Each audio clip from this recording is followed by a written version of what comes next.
Alors, comprenez bien, hein, nous ne sommes pas des pentecôtistes. Je tiens à vous dire que les pentecôtistes sont gentils dans leurs petites histoires d'engagement un peu pour Jésus-Christ, mais pour le reste, ils sont un peu bêtes et idiots. On n'a pas le temps aujourd'hui de parler des nouvelles églises. Mais si on pouvait le faire, on le ferait. Moi, Père Hervé Marie, je ne reconnais qu'une seule église sur la terre. C'est l'église que le Christ a voulu. Matthieu 16, 18. Pierre, tu es Pierre, sur cette pierre je bâtirai mon église. Il n'y a pas 36 000 églises. J'en profite pour vous rappeler qu'aucun homme sur terre n'a le droit de fonder une église. Un fondateur d'église est par essence un type idiot. Parce qu'on ne peut pas fonder une église. Fonder une église, ça n'a pas de sens, mes amis. La seule personne qui peut fonder une église s'appelle Dieu.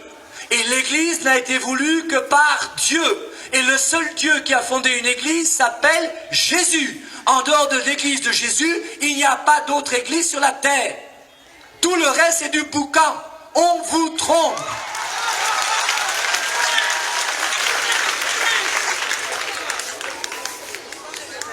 Et je dis à ceux d'entre vous qui sont ici et qui ne sont pas catholiques, c'est pas la guerre, c'est simple. Devenez simplement catholique. Et la raison, c'est laquelle? Première raison, hein, on ne va pas aborder, on va continuer à la nouvelle naissance. Mais la première raison, c'est laquelle? La seule église voulue par Jésus, c'est l'église qui a été fondée il y a 2000 ans. On est d'accord, non? Et l'église fondée il y a 2000 ans, c'est laquelle? C'est nous. Le mot catholique est né en 110 après Jésus-Christ. Saint Jean l'apôtre venait à peine de mourir que Saint Ignace d'Antioche a désigné l'église d'Éphèse, l'église de Corinthe, l'église des Galates, l'église, différentes églises qui sont là, de l'église catholique qui veut dire universelle. Et cette église, c'est l'église universelle qui existe depuis que le Christ est venu et qui a pris le nom de catholique en 110 après Jésus-Christ. Il y a une seule église voulue par le Christ. Et le mieux, c'est de pouvoir cheminer dans cette église que le Christ a voulu pour avoir les meilleurs moyens de sanctification.